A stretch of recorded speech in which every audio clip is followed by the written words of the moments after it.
अगर आप एक अच्छी वेब सीरीज ढूंढ रहे हो तो ये वीडियो आपके लिए नहीं है, क्योंकि मैं यहाँ सिर्फ अच्छी नहीं टॉप 5 मास्टरपीस सीरीज बताने वाला हूँ। अब इतना क्वालिटी कंटेंट झेलने की आदत है तो देख सकते हो। पहली वेब सीरीज है सिंस ऑफ कूजू। ये काफी इंटरेस्टिंग सीरीज है। इसके अंदर कहानी देखने को मिलती है कूजो नाम का एक वकील की, जो दिखने में तो बहुत शरीफ है, लेकिन इसका पास्ट इतना गहरा है कि अगर उसमें रोशनी भी डाल दिया जाए तो वो भी काली हो जाए। कूजो ने अपनी लाइफ में कुछ ऐसे पाप किए हैं जिन्हें वो दुनिया से छुपाना चाहता है, लेकिन अचानक एक केस उसके सामने आता है जिसकी वजह से उसके राज खुलने लगते हैं। हर एपिसोड में आपको लगेगा कि अब ये बेटा फंस गया, लेकिन अपना साथी दिमाग से निकल जाता है। लेकिन क्या वो खुद को अपने ही बुने हुए जाल से बचा पाएगा? यही जानने के लिए सीरीज को देखना पड़ेगा। ये सीरीज उन लोगों के लिए है जिसको दिमागी खेल पसंद है।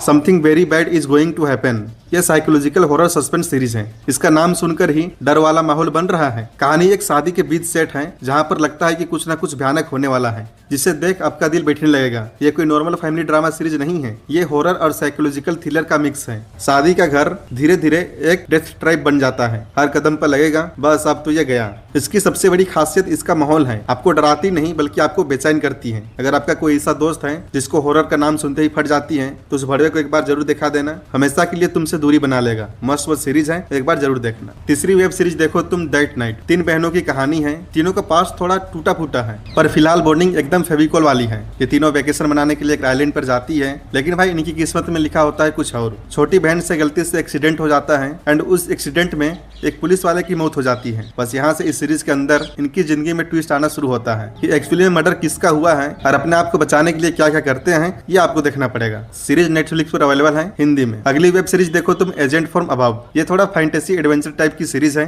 कहानी देवताओं और राक्षसों के बीच की जंग की है। हमारा मेन हीरो मिस्टर हाउन, जो असल में एक क्राउन प्रिंस है, मतलब एक देवता का एजेंट है। उसका काम सिंपल है, धरती पर बैलेंस बनाए रखना। अगर कोई राक्षस नर्क से निकलकर धरती पर गंदगी फैला रहा है तो उसे कूट कूट कर वापस नर्क के गड्ढे में डाल देना। लेकिन ट्विस्ट तो तब आता है जब एक राक्षसों का राजा इंसानों की दुनिया में कब्जा करने का प्लान बनाता है। अब क्या हमारा एजेंट उसे रोक पाएगा और एजेंट किससे बना, इसकी अपनी बैक स्टोरी क्या है, यही जानने के लिए आपको 8 एपिसोड देखने होंगे और देख के आपको मजा भी आएगा। एंड लिस्ट की लास्ट सीरीज है डिटेक्टिव हॉल। नाम सुन के तो तुम लोगों को अपनी बंदी की हॉल याद आई होगी। हॉल वैसे हमारे हीरो का नाम है, जो कि एक जासूस है। ये बंदा थोड़ा शराबी है, थोड़ा सनकी है, लेकिन जब भी केस सुलझाने की बारी आती है तो इससे बड़ा कोई नहीं है। वो सोलो शहर में एक सीरियल किलर घूम रहा है जिसको उसे पकड़ना है, लेकिन कातिल उसे पर्सनली चैलेंज कर रहा है। ये सिर्फ एक मर्डर मिस्ट्री नहीं है, ये कातिल और जासूस के बीच का एक माइंड गेम है। अगर आपको अपने माइंड का एक्सरसाइज कराना है तो आपके लिए मास्टरपीस सीरीज है। इसका सस्पेंस इतना गहरा है, आप खुद को ही शक के नजर से देखने लगोगे। इसे देखने के बाद आपका वो जासूस दोस्त जो हर फिल्म का क्लाइमेक्स पहले ही बता देता है, वो अपना भी सिर खुजलाता रह जाएगा। तो ये थी मेरी टॉप 5 लिस्ट। आई होप आपको पसंद आया होगा। तो अब जल्दी से कमेंट में बताओ कि आपका वो कौन सा दोस्त है जो हॉरर फिल्म देखकर मम्मी के पास जाकर सोता है।